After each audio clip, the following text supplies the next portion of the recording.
iPhone 12 Pro versus iPhone 15 Pro. Which one is better? Let's find out. We gotta start with the unboxing of this thing first. So the iPhone 15 Pro just came out, and it is a pretty decent upgrade over the 14 Pro, but it's an even bigger upgrade from the 12 Pro, so that's why I'm doing this one, because why would you upgrade from a 14 to 15? It's not that worth it, really. So that's why I'm doing 12 Pro versus 15 Pro. If you want me to just do any other comparisons between any other older phones, let me know.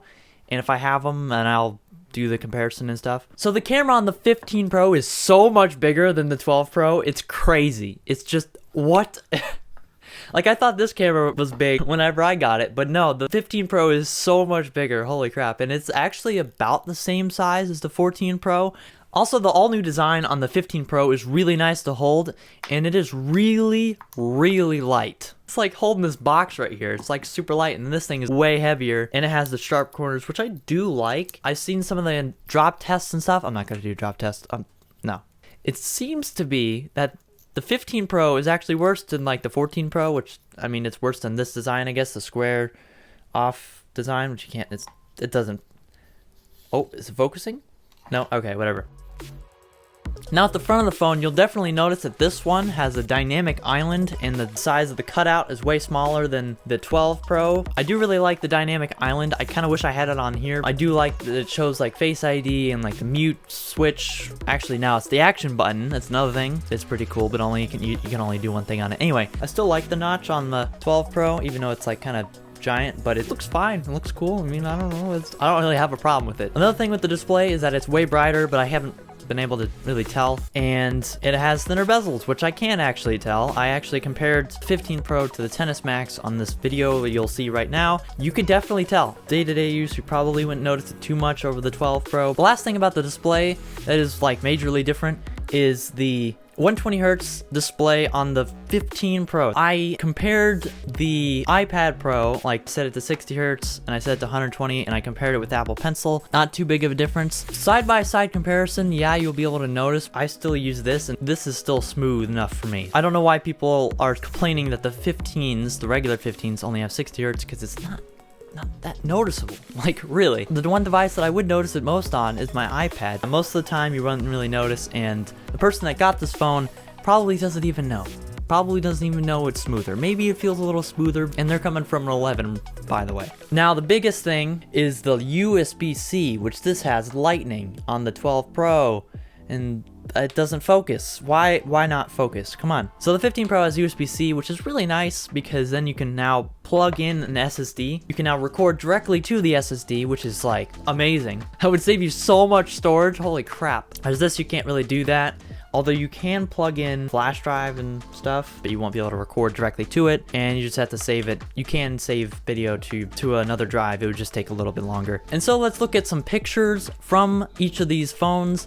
And I gotta say, it's actually not that big of a difference. This one I set to regular mode, 24 megapixels on the 15 Pro, 12 megapixels on the 12 Pro. They look very similar, a little bit more detail on the 15 Pro obviously, but then I set them to both raw image, so that would be raw 12 megapixels. That's like you can adjust more stuff and whatever. I didn't adjust any of these, so they're just raw output. And then this is 48 megapixels, so it's a lot more detail, but also if you look at it up close, it's a little bit more detailed. Honestly, not as much as I was expecting. And I also tested a portrait mode shot on the front camera. They look very similar. The cutout is pretty similar. It kind of missed some of the hairs and stuff. But then the 15 Pro has more dynamic range, because if you look in the top left corner of the picture, you can see the sky. And on the 12 Pro, you can't. But also the 15 Pros have a feature that I really want on my 12 Pro, which is battery charge limit. It has one option, charge to 80%. I wish it was more customizable, of course. Charge, like, you can set it to like 75 or like 85 or something, or whatever you want. I wish it was on my 12 Pro, because that'd be so much easier just to be able to plug in my phone and then leave it for a while and then be like, oh yeah, it's gonna be at 75 when I pick it up. Now for a gaming comparison.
Now for a speaker comparison.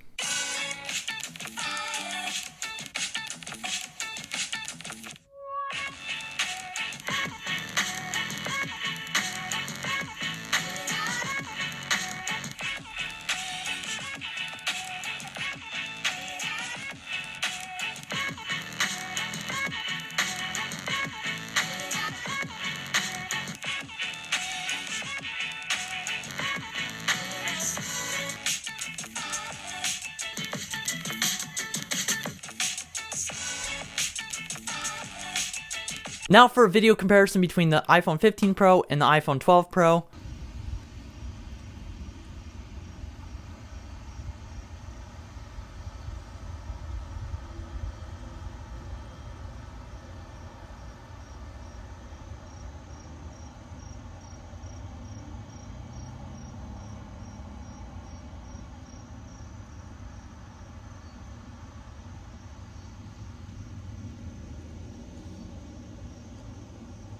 This is the audio quality of the iPhone 12 Pro, and yes, my hair is a mess, but you can compare the detail, and it is kind of blown out at the top. It's probably because I'm not shooting in HDR, but if I do that, then it's like, oh wow, you can actually see stuff.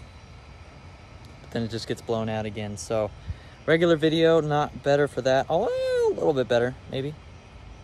But it's not shooting in HDR, it's just 4K 60, and see all the hair, all my hair. Oh wow, and it's blurry on, wow. Okay, so there's like autofocus on the front camera now. This is the audio quality of the iPhone 15 Pro. I don't know if it sounds any different. We'll have to just find out. Shooting in portrait, so I can have them both right next to each other and you can actually see stuff. So actually see like difference side by side, and apparently this is way better. 15 Pro is way better because it has autofocus. Now I think the 14 had it too. Yeah, that's not entirely new, but it is really cool to see.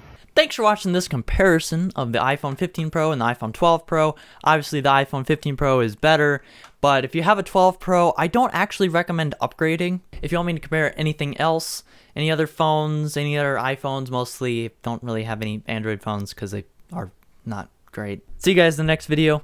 Also, I will try to upload more because it's been a while since I've uploaded. Bye!